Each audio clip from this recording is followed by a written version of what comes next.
मैतेई समुदायों के बीच खिंची सरहद और झुलसे राज्य के आंखों देखा हाल। राजधानी इम्फाल में एयरपोर्ट से बाहर कदम रखते ही नीला आसमान दिखता है, हवा में ताजगी महसूस होती है और फ़ोन खामोश ही रहता है।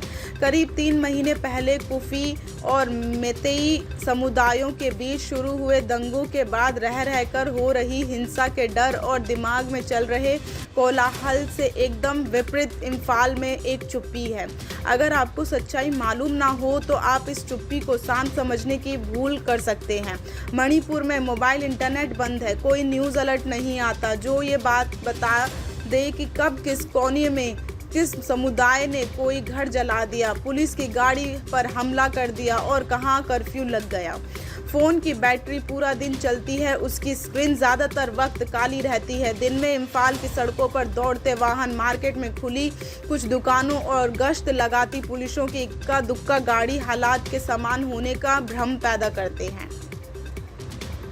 हम एक बड़ी सी इमारत के सामने से गुजरते हैं, उसमें शतरंज के बोर्ड की तरह करीने से चौकोर खांचे बने हैं जो पूरी तरह जलने के बाद काले हो गए हैं।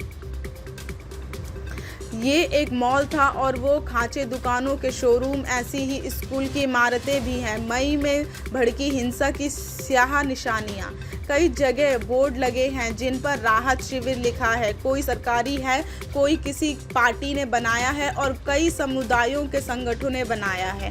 ज़्यादातर शिविर स्कूल की इमारतें में बनाए गए हैं। स्कूल बंद है, इंटरनेट भी नहीं है तो बच्चों के लिए ऑनलाइन क्लास का विकल्प भी नहीं है।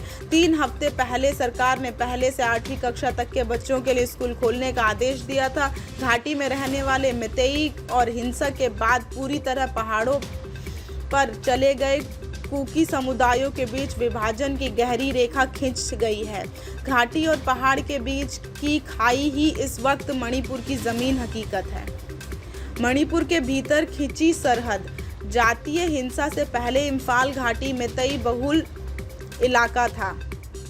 राजधानी में ज़्यादातर बड़े स्कूल, कॉलेज, विश्वविद्यालय, सरकारी नौकरियां और रोजगार के मौके होने की वजह से यहाँ कुकी समुदाय के लोग भी रहने लगे थे। हिंसा के बाद वो सब घाटी छोड़कर पहाड़ी इलाकों में चले गए हैं। पहाड़ी इलाकों के कुछ गांवों में रहने वाले कई मैतेई भी वहां से भागकर इम्फाल के राहत शिविरों में रहने लगे। मणिपुर के बीच बसी इम्फाल घाटी के चारों ओर एक सरहद खिंच गई है। मैतेई पहाड़ों में नहीं जा सकते और क्योंकि घाटी में नहीं आ सकते। मणिपुर में मुसलमान होना सुरक्षित है। मैतेई और कुकी समुदाय के बीच इस खाई को वही पार कर सकता है जिसकी दोनों में से किसी भी समुदाय से दोस्ती या दुश्मनी ना हो। हिंदू बहुबल मैतेई और ईसाई बहुबल कुकी इलाकों के बीच आने जाने वाले लोग मुसलमान ड्राइवरों की मदद लेते हैं। मणिपुर में मुसलमान होना सुरक्षित है। मुख्यमंत्री बीरेन सिंह अब तक कुकी इलाकों के लोगों से मिलने नहीं गए हैं। बताया जाता है कि इसकी वजह यह है कि वो मैतेई हैं। राज्यपाल अनुसुआई उनके मणिपुर के नहीं हैं। वो मैतेई और कुकी दोनों इलाकों के राहत शिविरों का दौरा कर चुकी हैं। उनकी गाड़ियों के काफिलों के ड्राइवर भी घाटी और पहाड़ों की सरहद पर जाते हैं। सरकार है भी और नहीं भी। कुकी और मैतेई समुदाय के बीच की सरहद कोई लकीर नहीं है। यह कई किलोमीटर का इलाका है। मैतेई इलाके से निकलने और कुकी इलाके में दाखिल होने के बीच की इस दूरी में कई चेक पॉइंट हैं। पहले चेक पॉइंट पर मैतेई समुदाय के लोग, आखिरी पर कुकी समुदाय के लोग, बीच में सेना और पुलिस के चेक पॉइंट हैं।